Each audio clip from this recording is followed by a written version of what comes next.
102.5 FM, KXSFLP San Francisco, and KXSF.FM.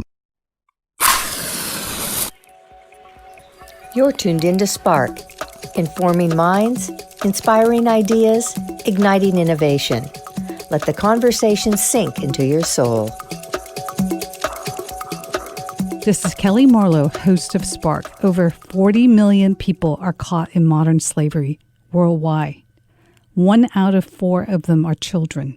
It is a $150 billion industry and is bigger than a drug trade because each person can be purchased more than once. How does it exist and thrive? What can we do about modern slavery?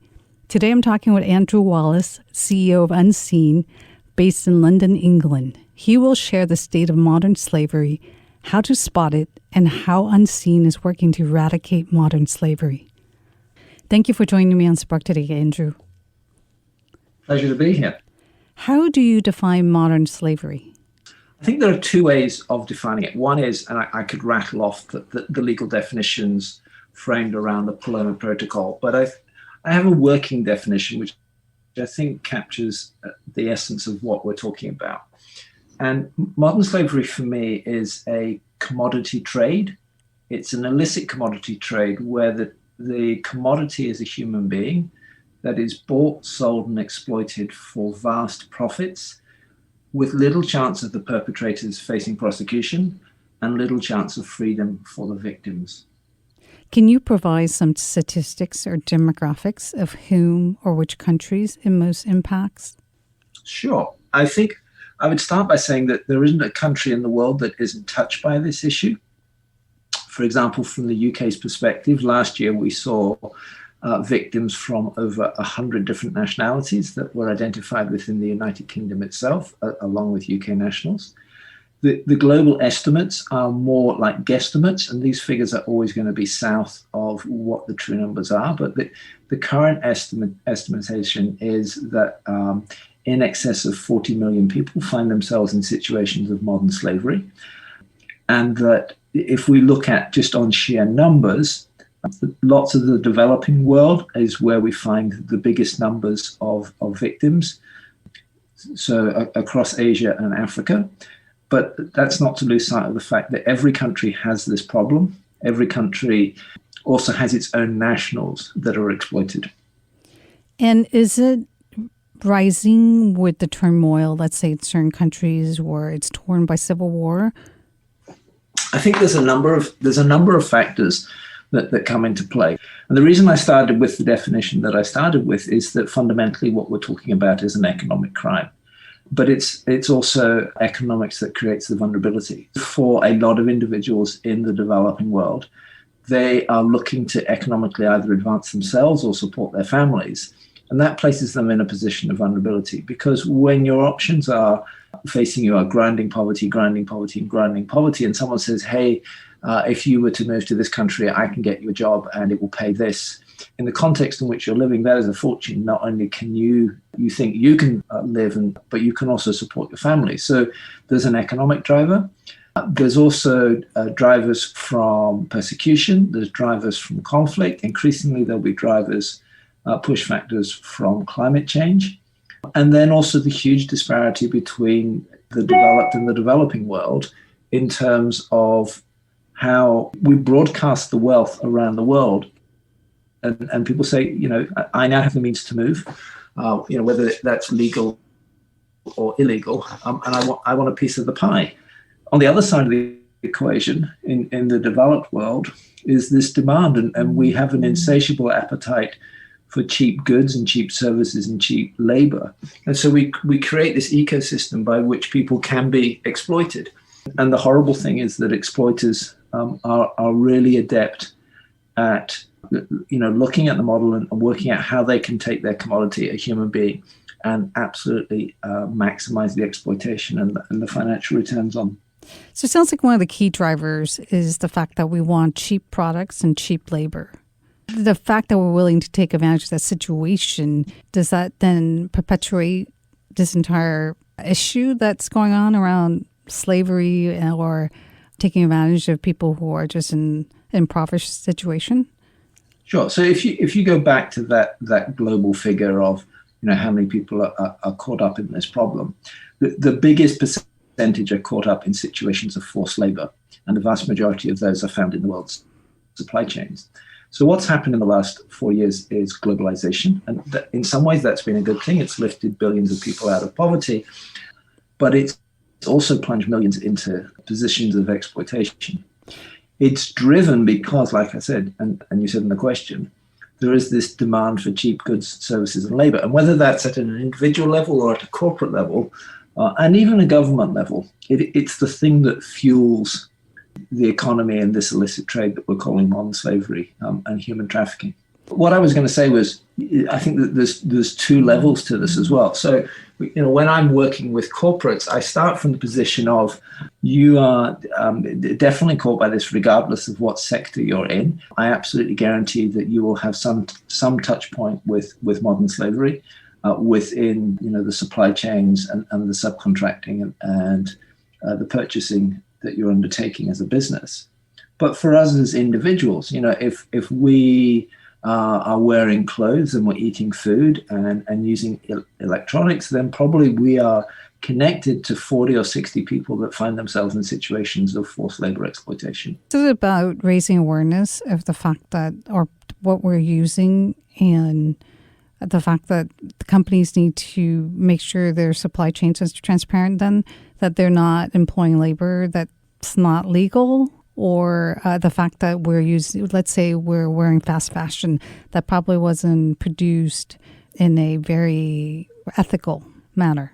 Yeah, and it isn't just fast fashion. So I think even though we have this demand for cheap goods, services, and labor, I've been in production factories around the world where, coming off the same production line, you will have what we would call fast fashion apparel, but also high-end apparel as well.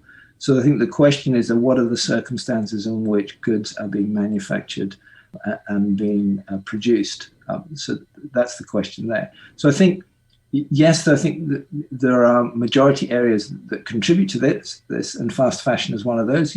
It's not only terrible for the environment, but it's also terrible for the individuals that end up in a forced labor situation. But there are also fast fashion brands that are, really leading the charge in terms of trying to address these issues.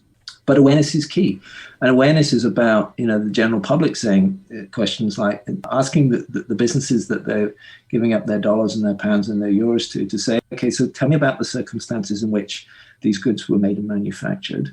And I want alignment. I don't want to be spending my money with a company that is not taking these issues seriously and dealing with them. And for corporations, it's saying, okay, the issue is not if it happens, but when it happens, what do we do? And how proactively are we looking for it?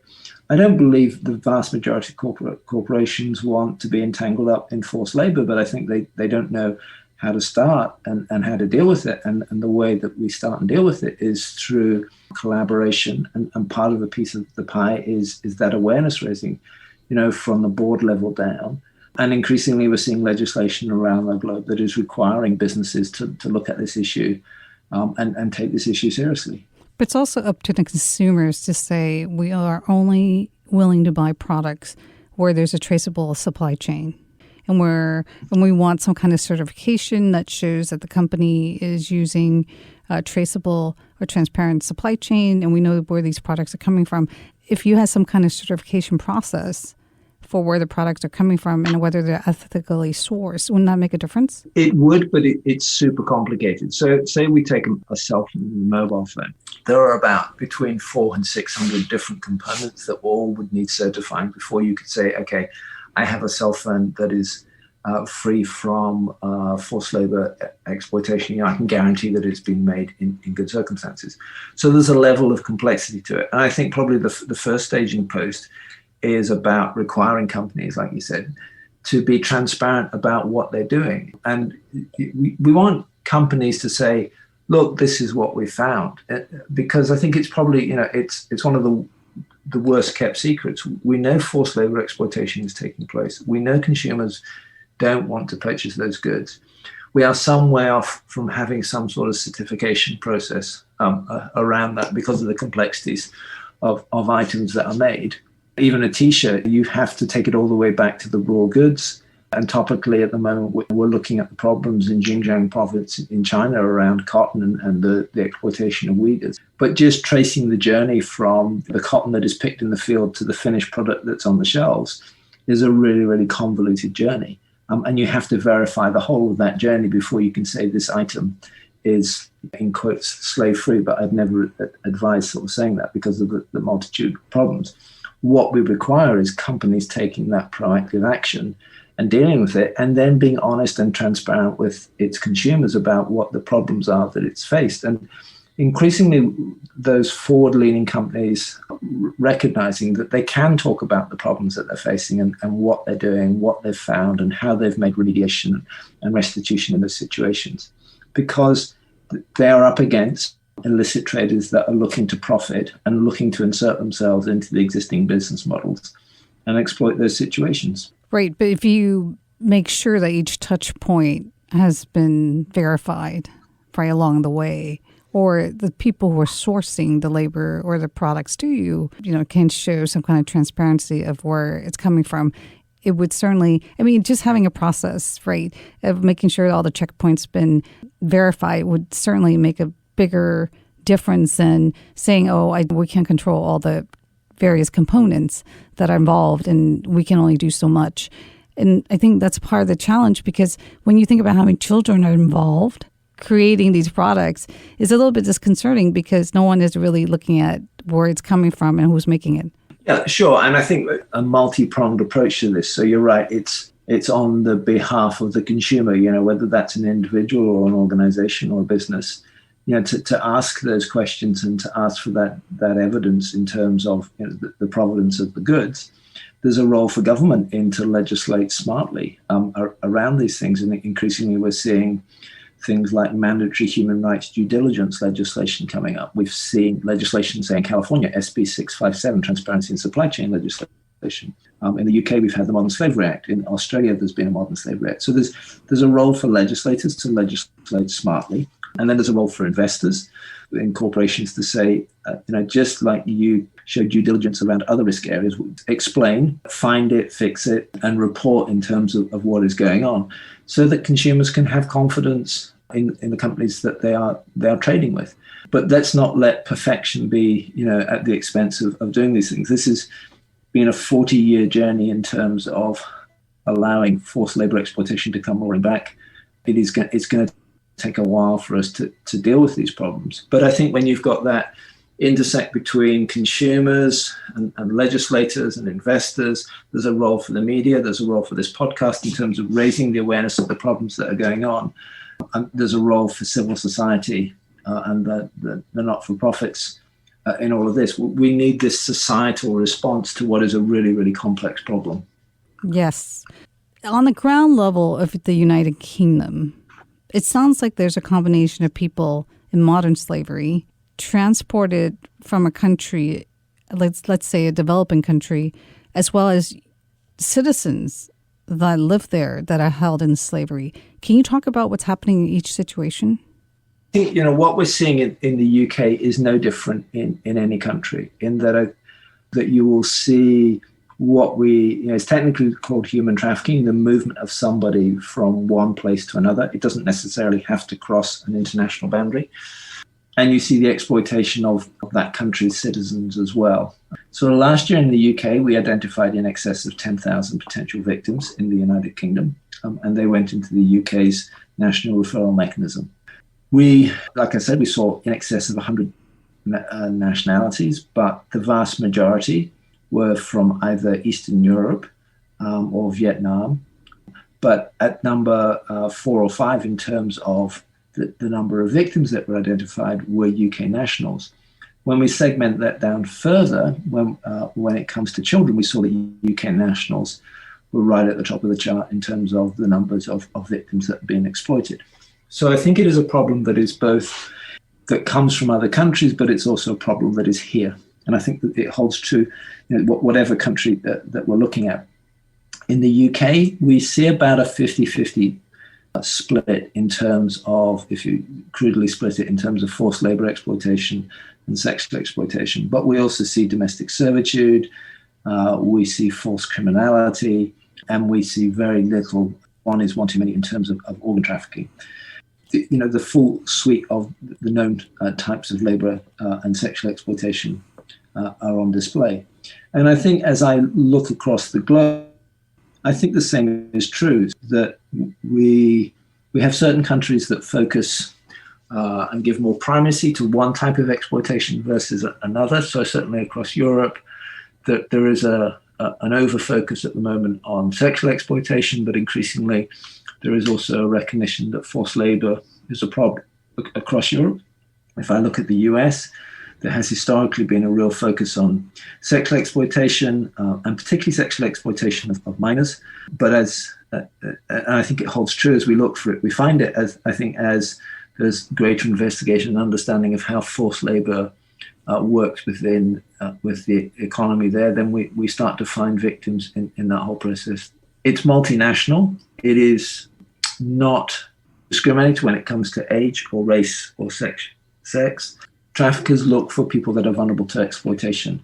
And I think the thing that concerns me are at the start of 2021, and we're still dealing with the output from a global pandemic and the economic shock that is going to follow that, is that is going to place more and more people in vulnerable situations. And I think we will see the curtailing of travel internationally. I think we will see more and more exploitation of countries' own nationals as the economy shudders and quakes, and people become more desperate for economic viability. They then become vulnerable and are preyed upon.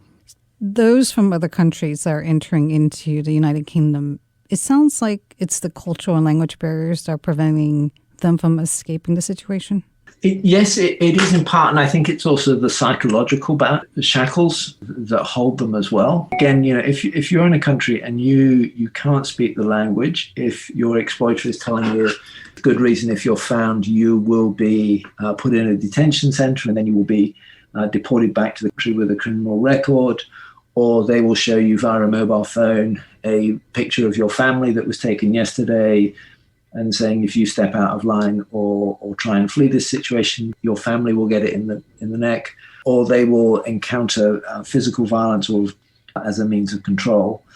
And when you can't, in your native tongue, ask for help, or in some circumstances where you've come from a country where law enforcement is, at worst complicit and at best turns a blind eye to the problem, that sense of isolation increases and grows, for the means of control increase. Now, when you add to that on top is the use of technology as a means of control and a means of recruitment, you create the perfect environment for people to be hidden away.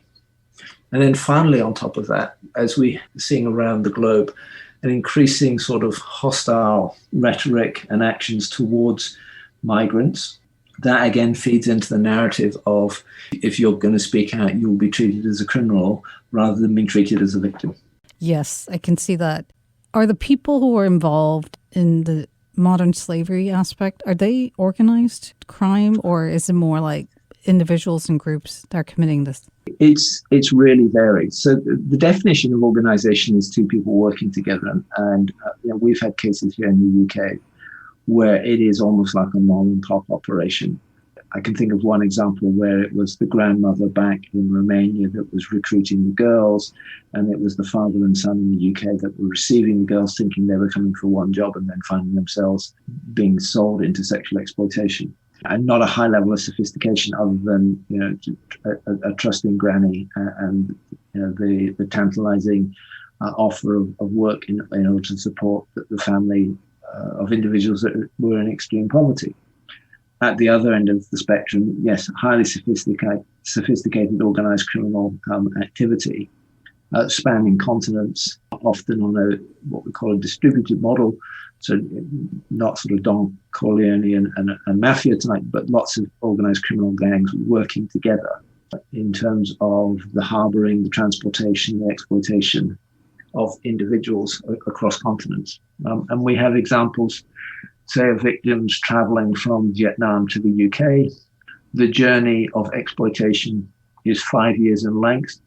across multiple countries with an individual being exploited and increasingly under the control of their traffickers, all the way through to the UK, where they end up in criminal exploitation in the production of cannabis or in nail bars and beauty salons. Are there drugs involved in many of these situations? That's something that's certainly from a UK perspective is changing. If we'd had this conversation 5 years ago, I would have said we see no evidence of the use of drugs either as a means of control or as a means of numbing the horrors of, in terms of an individual. I think it goes without saying, if you're prepared and it's organized criminality to traffic human beings and exploit human beings, then you're also prepared to do probably guns, drugs, counterfeit, all the different types of illicit trade. It's part of a broader thing. In terms of when it comes to victims, we are starting to see the use of alcohol, both as a control means, as people prey on particularly the homeless. So people that find themselves in homeless situations, both as a means of control and a means of luring them into that. And then increasingly we are seeing victims who are either using alcohol and some drugs as a means of numbing. And that's a recent sort of trend that we've seen in the last 5 years. And I think, and somewhat anecdotally, and we haven't done a lot of research on this yet, but I think what we're also seeing in parallel with that is the increase in the horrific violence that is meted out against traffickers. Now, that may be because there's greater awareness of what is going on. Therefore, you have to sort of up the ante in terms of the control mechanisms. But also in the UK context, we launched the UK's Modern Slavery Helpline 3.5 years ago, and seeing high percentages of calls coming directly from victims.